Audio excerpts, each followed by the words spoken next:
Your company launches a search for an open position. The applications start rolling in, and the qualified candidates are identified. Now, the choosing begins.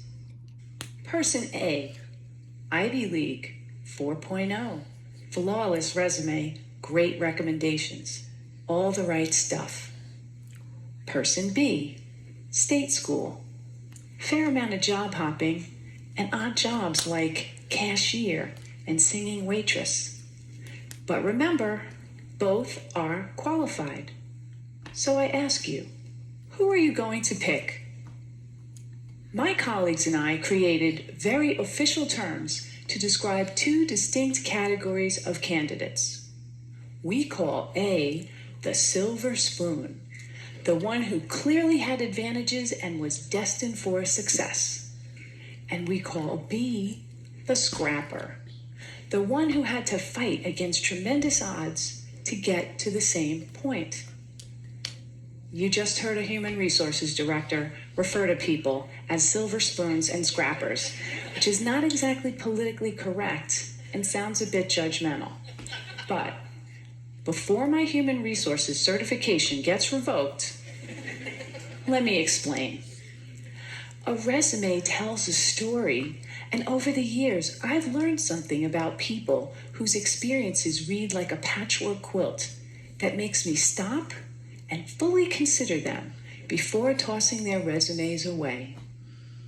A series of odd jobs may indicate inconsistency, lack of focus, unpredictability, or it may signal a committed struggle against obstacles. At the very least, the scrapper deserves an interview. To be clear, I don't hold anything against the silver spoon. Getting into and graduating from an elite university take a lot of hard work and sacrifice. But if your whole life has been engineered towards success, how will you handle the tough times?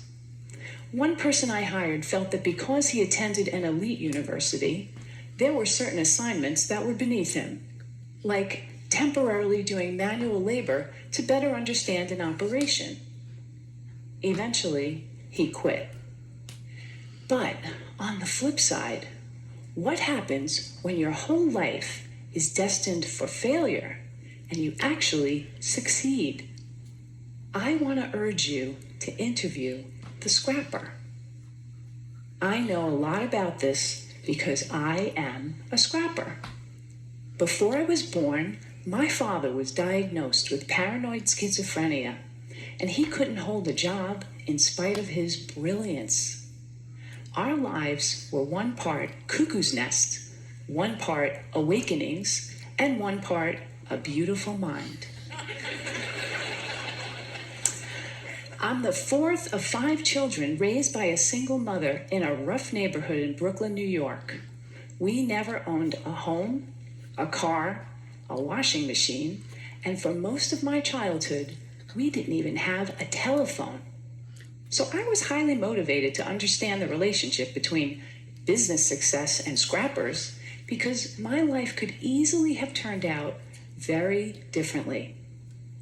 As I met successful business people and read profiles of high-powered leaders, I noticed some commonality. Many of them had experienced early hardships, anywhere from poverty, abandonment, death of a parent while young, to learning disabilities, alcoholism, and violence.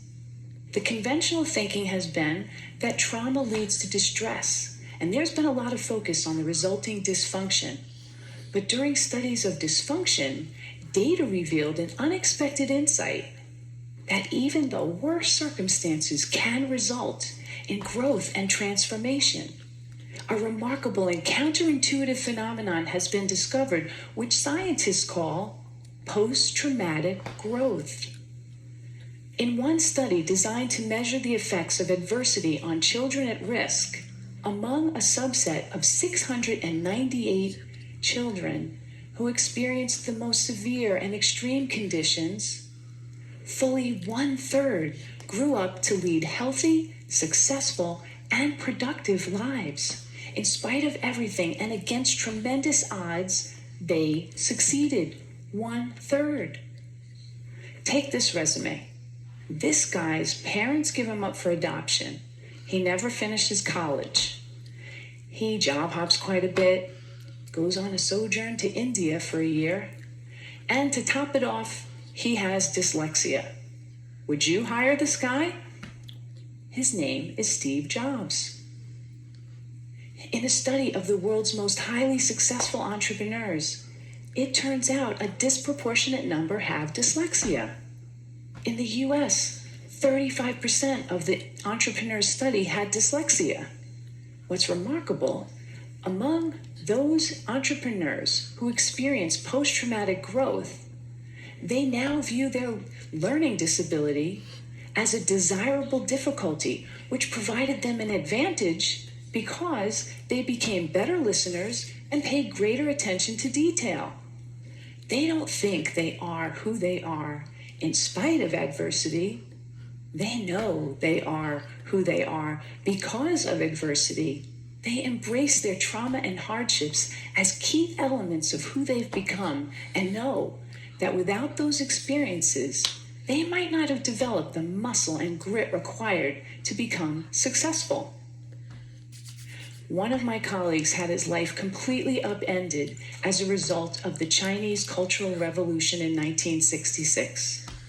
At age 13, his parents were relocated to the countryside.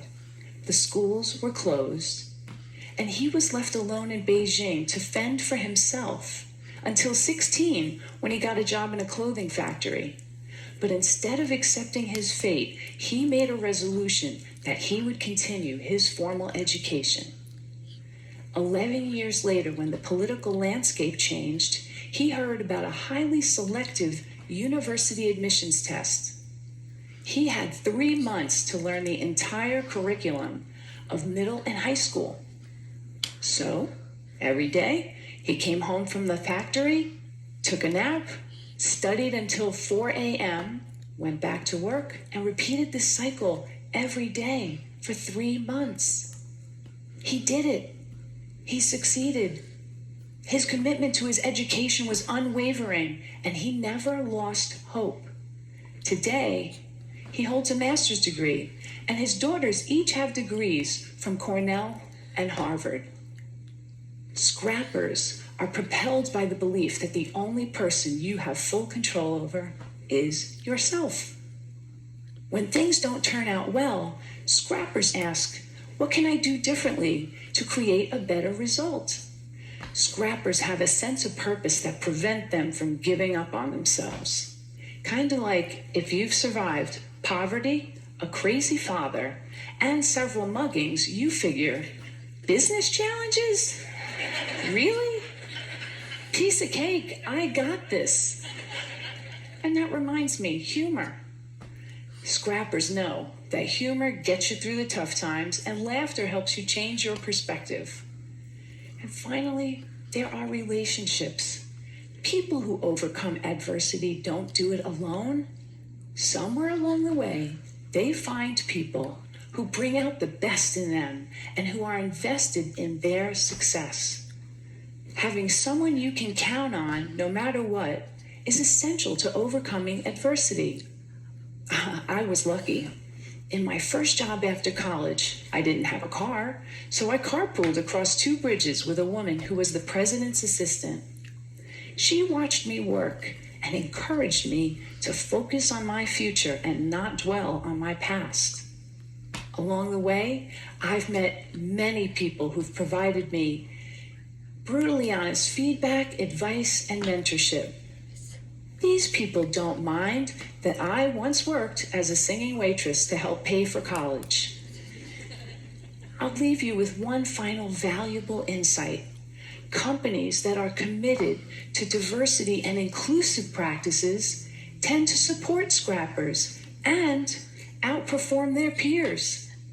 According to Diversity Inc., a study of their top 50 companies for diversity outperformed the S&P 500 by 25%. So, back to my original question. Who are you going to bet on? Silver spoon or scrapper? I say, choose the underestimated contender whose secret weapons are passion and purpose. Hire the scrapper.